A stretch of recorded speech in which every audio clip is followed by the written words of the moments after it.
Musrenbang RPJMD 2025-2029 Kabupaten Batanghari.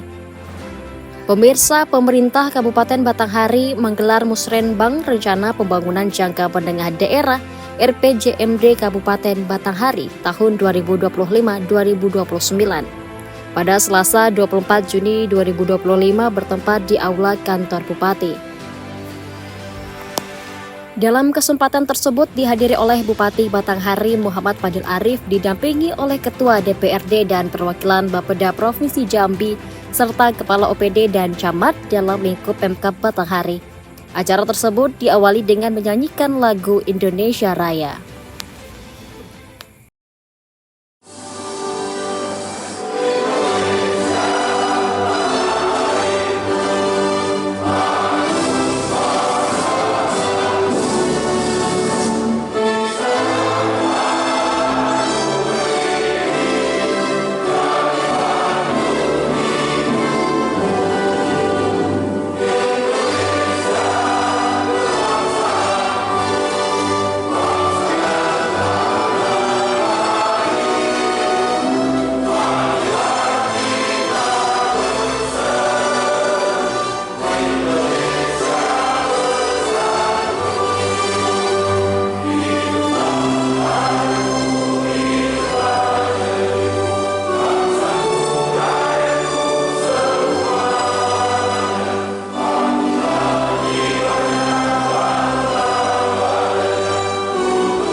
Sebagai pembuka, Kepala Badan Perencanaan Pembangunan Riset dan Inovasi Daerah atau Bapperida Batanghari Kurniadi menyampaikan laporannya yang menyangkut Rencana Pembangunan Jangka Menengah Daerah atau RPJMD Batanghari tahun 2025-2029.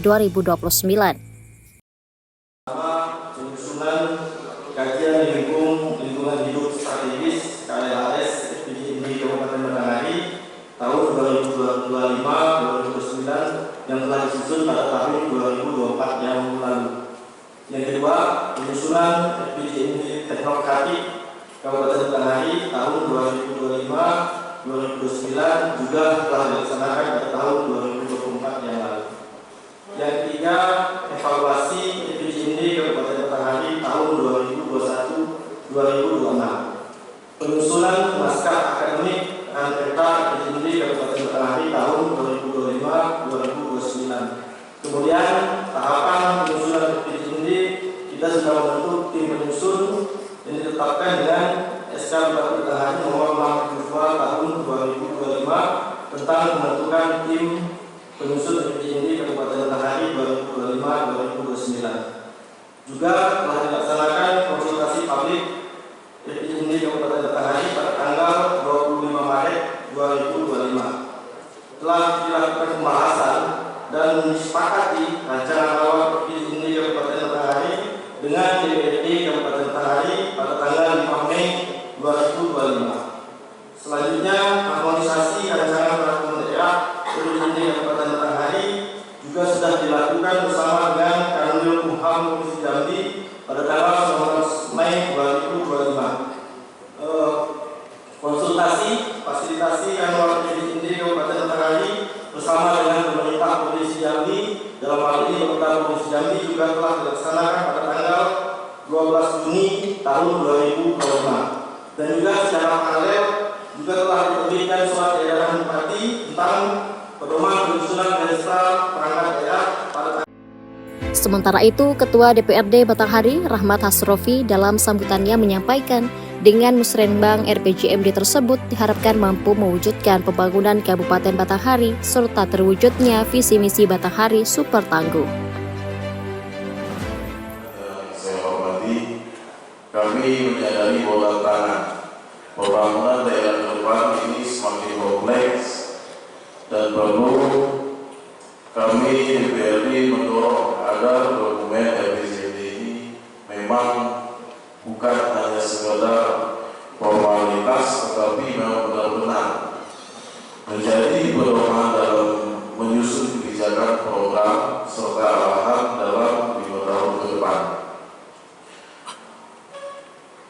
Dengan mempedomani Peraturan Permendagri Nomor 86 Tahun 2017 tentang tata cara perencanaan, pengendalian dan evaluasi pembangunan daerah, serta tata cara evaluasi rancangan peraturan daerah tentang rencana pembangunan jangka panjang daerah dan rencana pembangunan jangka menengah daerah, dan tata cara perubahan rencana pembangunan daerah untuk mewujudkan sinkronisasi antara perencanaan pembangunan nasional dan rencana pembangunan daerah. Sebagai lembaga legislatif, kami mempunyai fungsi yang pertama di bidang legislasi, penganggaran, dan pengawasan. DPRD memiliki sebuah peran yang amat strategis dalam memastikan bahwasannya RPJMD disusun secara partisipatif dan berpihak pada kepentingan masyarakat yang luas. DPRD sebagai fungsi pengawasan, kami akan bekerja seoptimal mungkin untuk memastikan bahwa pelaksanaan RPJMD ini selaras dengan apa yang telah kami sepakati pada tanggal 5 Mei 2025 tentang rencana awal RPJMD Kabupaten Batanghari. Selanjutnya diharapkan Bapak Ibu semua pada musyawarah RPJMD pada hari ini dapat melakukan penajaman, penyesuaian dan verifikasi dan sesuai terhadap tujuan sasaran, strategi dalam kebijakan dan program pemerintah daerah Kabupaten Batanghari. Besar harapan kami nanti dalam sebuah program ini dapat memberikan kontribusi atau masukan serta saran dalam rangkaian penyempurnaan rancangan akhir RPJMD Kabupaten Batanghari pada tahun 2025-2029. Akhirnya saya mengucapkan terima kasih dan apresiasi kepada semua pihak dalam menyusun RPJMD Kabupaten Batanghari. Semoga Allah SWT Tuhan Yang Maha Esa selalu memberikan pertolongan dan petunjuk kepada kita semua. Amin ya rabbal alamin. Bapak Ibu para hadirin yang saya hormati, demikianlah yang dapat saya sampaikan. Mohon maaf atas segala kekurangan dan terima kasih atas segala perhatiannya. Sebelum saya tutup, saya mengakhiri dengan sebuah pantun, Bapak Ibu. Pergi ke pasar beli semangka, jangan lupa beli pepaya. Mari rancang pembangunan bersama demi kemajuan Batanghari tercinta. Naruh bantu sini daripada hendak ke Jambi, di Batanghari singgah dulu. Mari kita sukseskan RPJMD ini untuk Batanghari Sukotaku. Terima kasih bagi semua. Saya ini Wallahul Muwaffiq ila aqwamit thoriq. Wassalamualaikum warahmatullahi wabarakatuh. Selanjutnya dalam kesempatan tersebut pula, Bupati Batanghari Muhammad Fadil Arif dalam sambutannya menyampaikan penyusunan RPJMD harus berdasarkan visi misi Bupati dan Wakil Bupati, yakni super tangguh atau sukses perekonomian, terdepan, agamis, nyaman, gotong royong, bermutu, dan harmonis. Pasca menyampaikan sambutan, Bupati Batanghari secara resmi membuka musyawarah rencana pembangunan atau musrenbang RPJMD Kabupaten Batanghari tahun 2025-2029. Semua berdasarkan usul dan hukum yang ada di Indonesia dan prinsip-prinsip demokrasi, bahwa hajatan demokrasi akan melahirkan, akan menjadikan pemimpin yang akan menjadi panduan, pemimpin yang akan menjadi solusi dari masyarakat atau rakyat. Makanya setiap hajatan demokrasi pasti ada janji,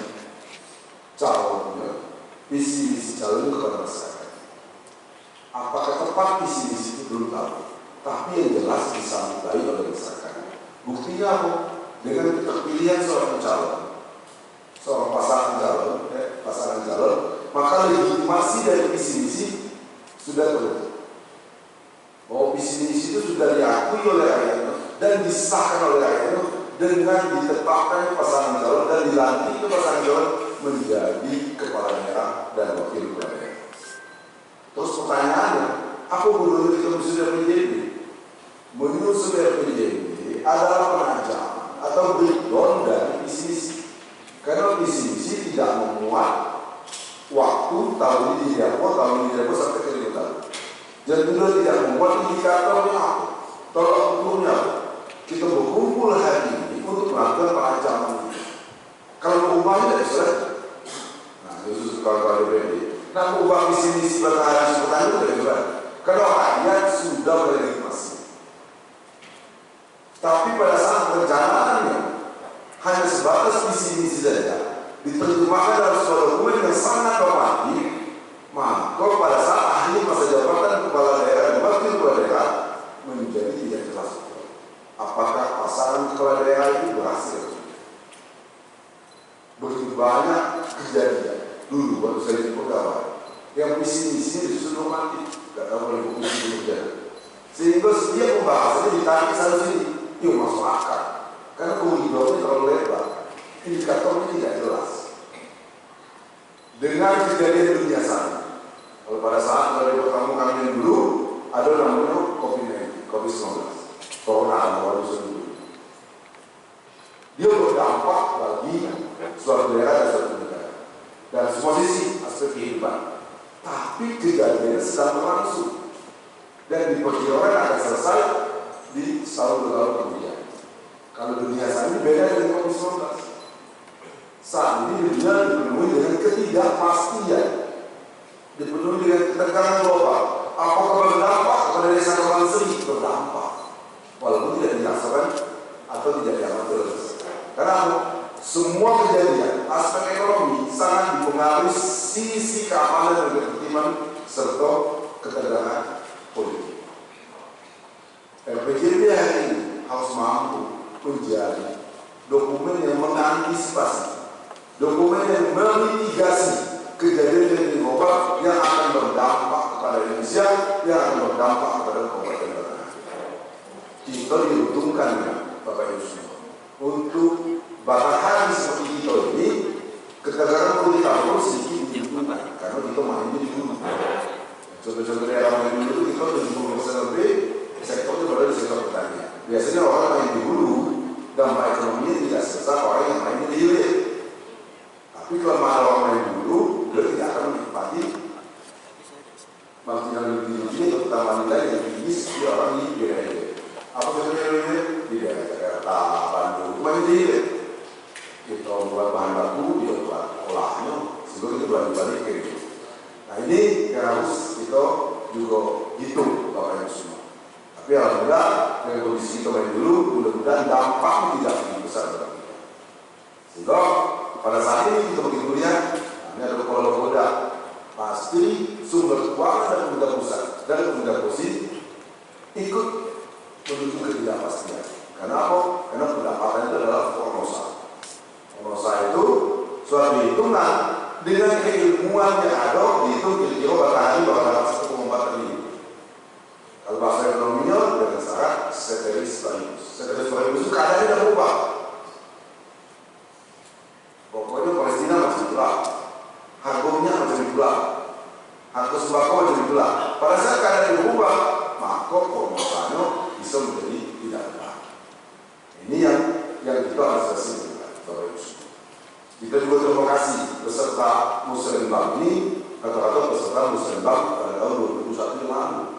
Kita sampaikan hari ini, Ibu Jana dan kawan-kawan semua, asesmen kita terhadap PJB Kabupaten Batang di visi misi tangguh itu nilainya 87,5. Masih di bawah target saya. Target saya 90-an. Ya. Tapi yalah ini 1 tahun setengah, 3 tahun 8 bulan. Sudah bagus. Menurut itu kan sudah bagus, tapi di bawah target saya waktu itu harus jatuh di atas 60. Sehingga ada beberapa hal yang tidak bisa capai. untuk mendorong itu semua, untuk mengantisipasi kejadian yang tidak terduga, untuk mengantisipasi keadaan yang tidak biasa, maka kita harus membuat dokumen yang tidak biasa. Kalau kita menanggapi kejadian tidak biasa dengan dokumen yang biasa-biasa saja, dengan tindakan yang biasa-biasa saja, maka kita tidak akan siap. Tidak boleh kita berpikir biasa saja pada saat keadaannya luar biasa. Boleh berpikir biasa saja kalau keadaannya bisa terjadi. Maka kita larang pejabat matahari yang selalu membuat perencanaan, yang selalu membuat penganggaran, menyebutkan biasanya macam ini lah Pak. Tahun lalu macam ini lah Pak. Tidak boleh begitu lagi. Karena setiap waktu kita akan berubah tantangan. Setiap waktu itu masyarakat berubah masalahnya.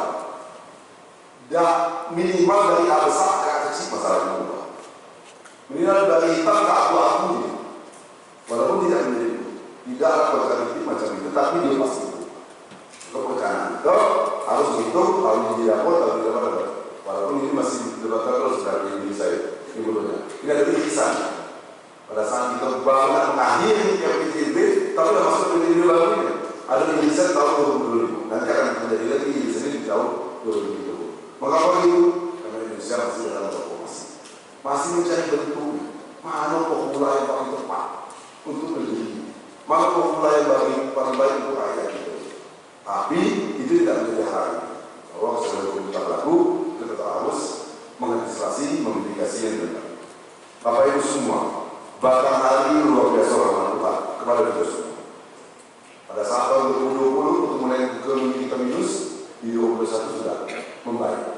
Walaupun di angka yang belum begitu tinggi, tapi di 2024 kemarin orang kesenangan. Batang hari yang 2022 untuk mulai ekonomi 12% lebih, tapi di 2024 hanya mencapai 2,99%. Pada saat orang melihat angkonya, orang terkejut dan merasa matahari pasti penghasilannya berkurang. Itu kalau melihat jelas. Tapi kalau Bapak Ibu bertanya kepada Pak Tolong, kalau BPS di breakdown pertumbuhan ekonomi petani, pendapatan per kapita itu naik. Terus di pertanyaan, kok ekonomi tumbuhnya melambat, tapi pendapatan per kapita naik, generasi lebih membaik. Karena apa? Karena yang membuat pertumbuhan ekonomi lambat di tahun 2024, pertambangan batu bara mengalami kontraksi lagi, penurunan produksi yang luar biasa. Tapi batu bara ini untungnya, Bapak Ibu semua, tidak banyak masyarakat hari yang menggantungkan ekonominya pada batu bara. Mungkin kalau itu paling 3%. Sehingga kalau dihilangkan aspek batu bara tadi, kita masuk ke daerah yang dikelola oleh masyarakat hari di sektor pertanian dan manufaktur, maka pertumbuhan batang itu akan menjadi hampir 7,5%. Wajar pendapatan per kapitanya meningkat. Karena di sektor yang menguasai hasil itu orang banyak, ternyata pertumbuhan juga tidak bisa diratakan kalau tidak tumbuh. Ini sama dengan tanah tumbuh.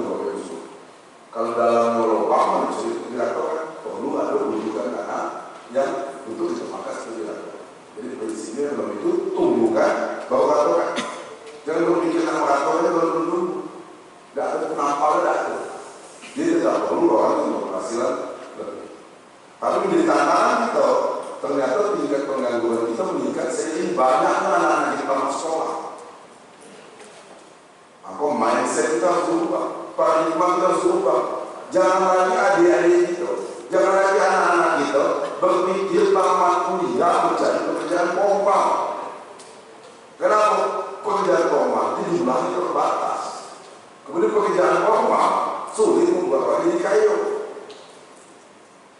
Pegawai negeri kalau kaya malah ini, karyawan di perusahaan di bank Jambi kalau kaya malah pasti masalah.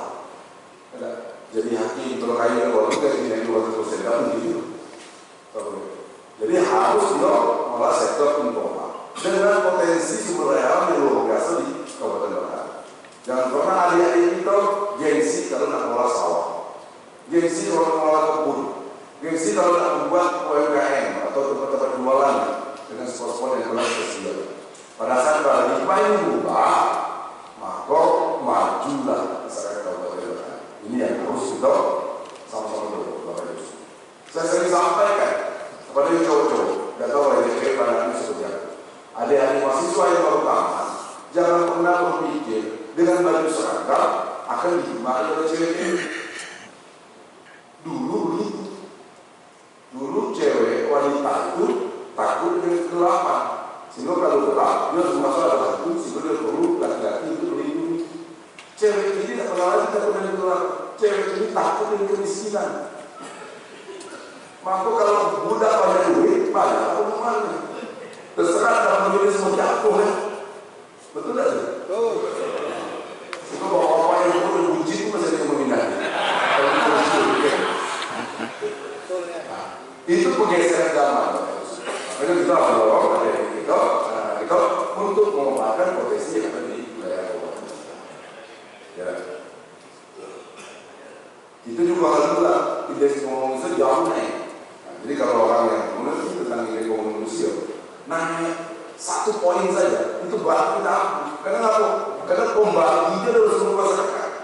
Datuk tidak sekolah itu masuk itu jadi pembaginya. Nyanyi juga sedang sakit itu masih jadi pembaginya. Jadi kalau dia bisa naik dari 69 jadi 73 itu hal yang luar biasa. Tapi belum memuaskan kita. Kita pengen di PMI naik ya kok 77 78 di akhir 2009. Ini perlu kita jelaskan. Terima kasih kepada Dinas TDK, Bapak Ibu, seluruh kabupaten, baik dari Pemda, Pemkot, SMA, Bangun Sunak, yang telah berhasil menaikkan nilai literasi dan edukasi kabupaten. Dan yang angkot merah di bawah 50 saat ini sudah di angkot 69. Kata Pak Kadis TDK, ini sudah termasuk yang sangat tinggi untuk di Jawa. Jangan salah, di Jawa 80-an. Kenapa?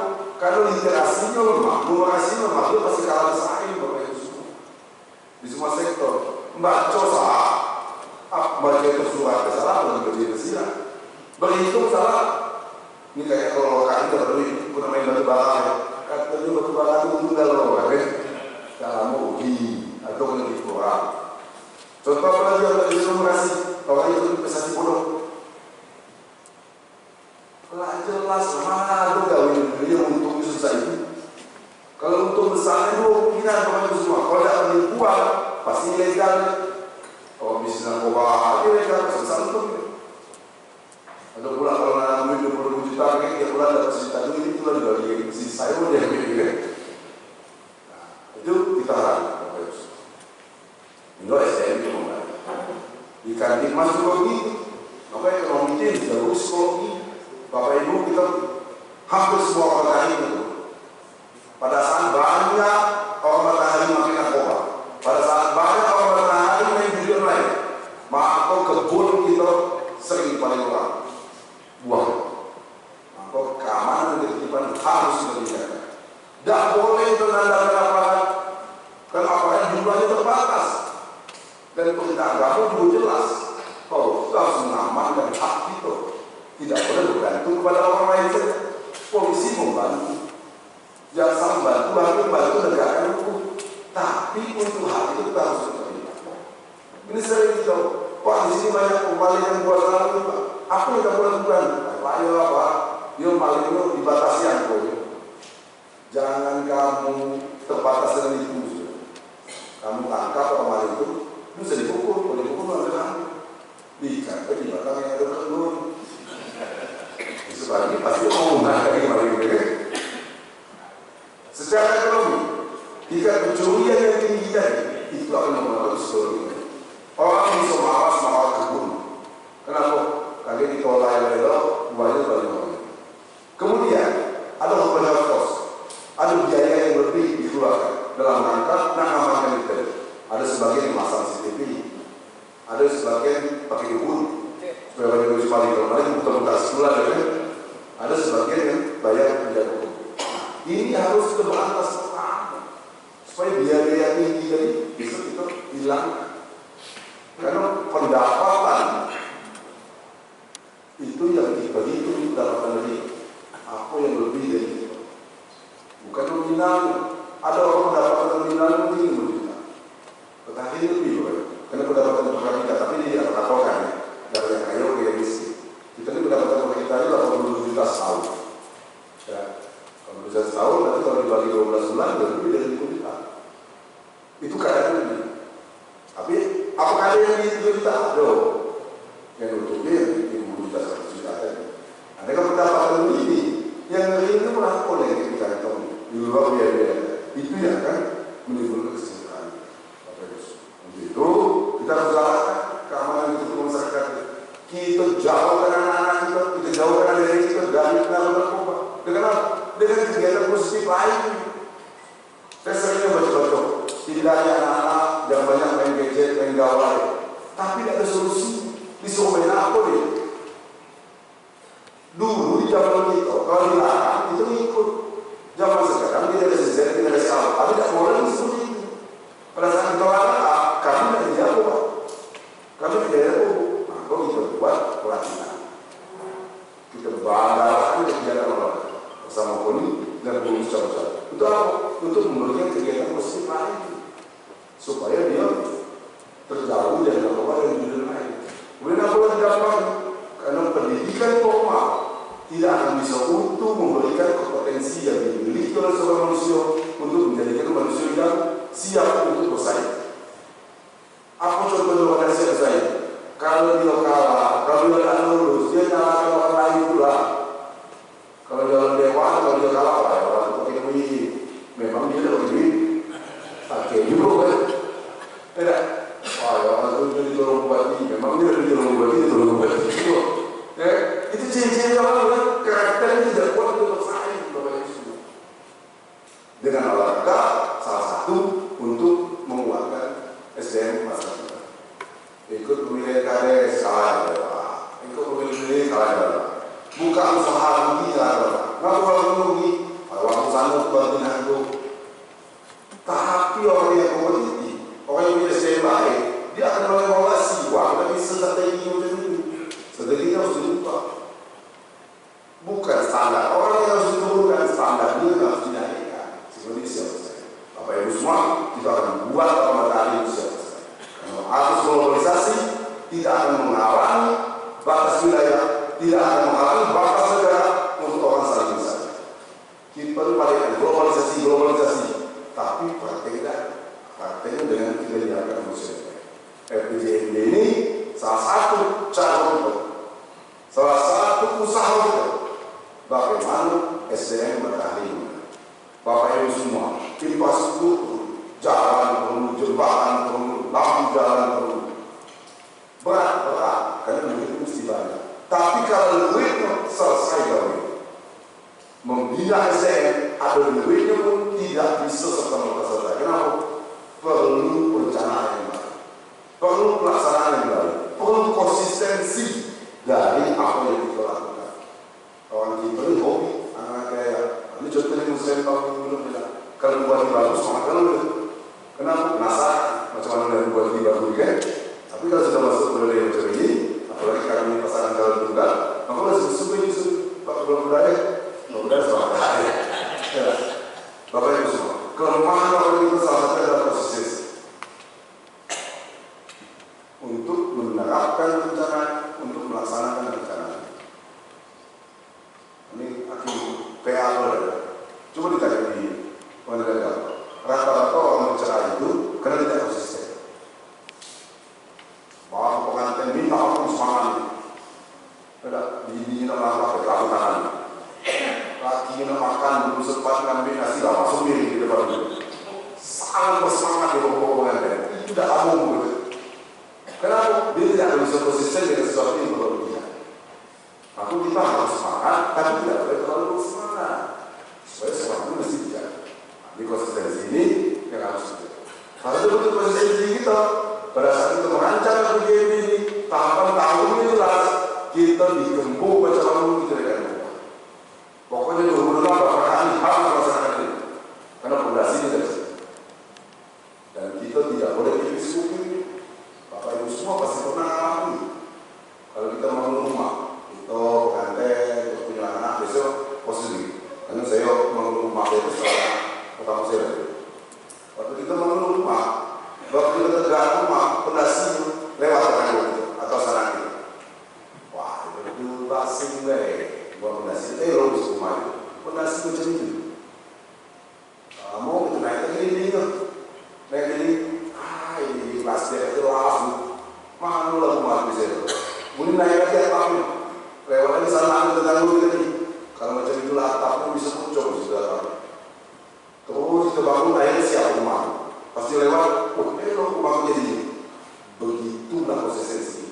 Bagaimana kita tetap bisa konsisten dengan rencana kita, melaksanakan yang baik, tinggal orang yang hasil saja. Saya dulu Bapak Ibu semua, 2021, 2022, begitu banyak, termasuk anggota DPRD, dengan pejabat PKI, kalau macam itu lah tadi terpilih dia. Dikebuk-kebuknya pegawai, sehingga pegawai lain yang kecil dengan kubat saat itu. Kalau ini pegawai saya baru-baru. Diterapkan sistem keadilan 4 kali saja. Kata Pak Sekwan, obat ini kalau macam itu secara politik bahaya. Pegawai dengan dulu Bapak tadi. Saya bilang, saya tidak perlu jadi bupati kalau cuma nak membiarkan keadaan macam ini. Orang lain jadi bupati. Kita itu bersoal benar. Jangan ditambah lagi. Kalau kita bisa pahala, tidak apa sih. Kalau mau dia masih di bisa, tetap itu tetap selesai. Terus, bukan main, ini juga. Bila tahu saya diam, tetap saya sopir kepuasan kerja, bagian yang dikasih oleh masyarakat. Terus naik. Januari 2022 baru diambil 2023 naik ke 2024 Januari kepuasan masyarakat 88%. Memang kontradiktif dengan kepuasan pegawai. Pegawai itu 80% tidak mendukung keterlibatan di Januari 2024. Mungkin kalau di 2024 nambah 2023 itu tantangan dari konsistensi Bapak Ibu. Orang dekat saya, kawan saya, partner politik saya memberi saran. Saya bilang, tidak perlu kehadiran itu kalau tidak bisa kita mengubah sesuatu. Kalau masih dulu macam ini, dulu kalau masih.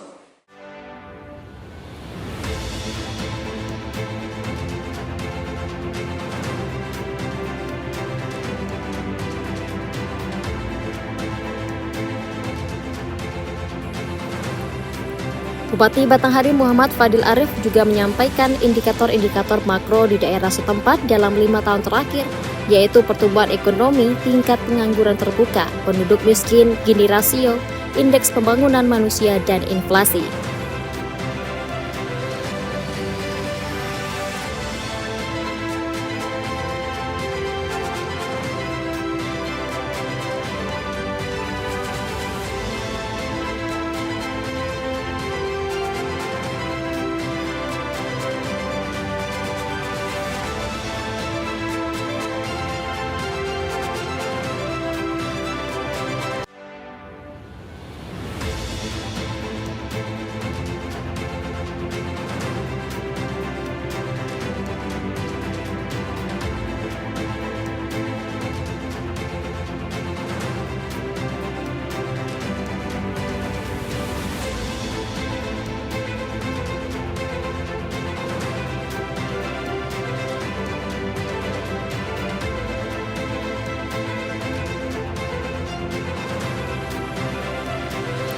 Untuk pertumbuhan ekonomi Kabupaten Batanghari pada 2020 tumbuh negatif pada saat pandemi COVID-19 sebesar minus 0,43%.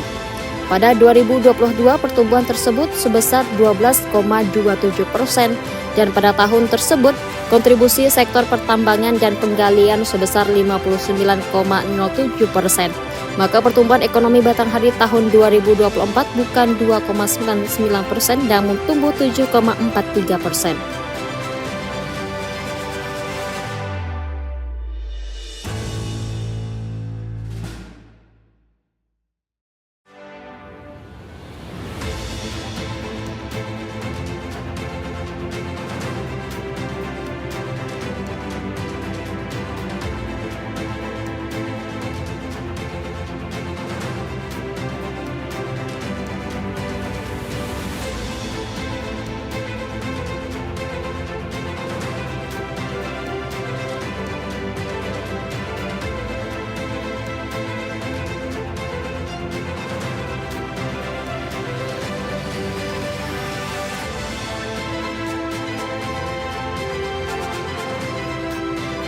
Selain itu, pemerintah Kabupaten Batanghari terus berupaya untuk menemukan terobosan dan inovasi-inovasi untuk merubah keadaan dengan cara-cara yang baru. Strategi baru ini diharapkan dapat mengubah ritme pembangunan yang selama ini dilakukan sehingga dapat menghasilkan dampak yang lebih signifikan bagi peningkatan kesejahteraan masyarakat. Dapat diketahui, program pembangunan super tangguh ini terdiri dari petani cerdas dan masyarakat sehat, terdidik dan nyaman serta agamis.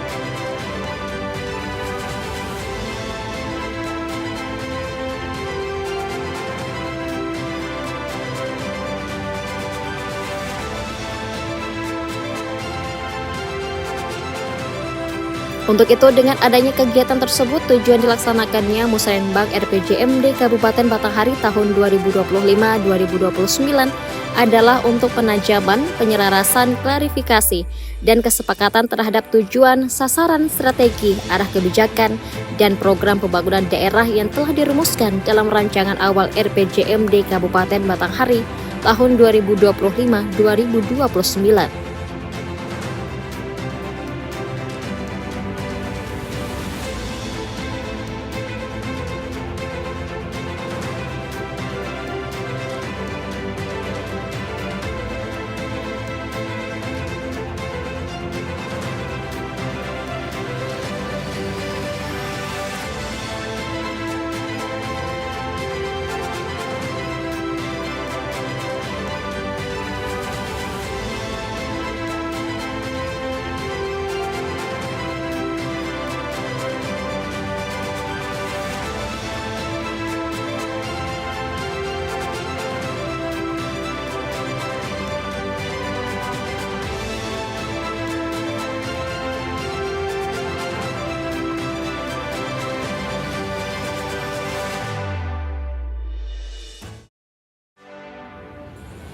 Dengan demikian, Bupati Batanghari mengucapkan terima kasih atas dukungan fasilitasi rancangan awal RPJMD Kabupaten Batanghari tahun 2025-2029 yang telah diselaraskan dengan RPJMN dan rancangan akhir RPJMD Provinsi Jambi tahun 2025-2029 oleh Bapeda Provinsi Jambi.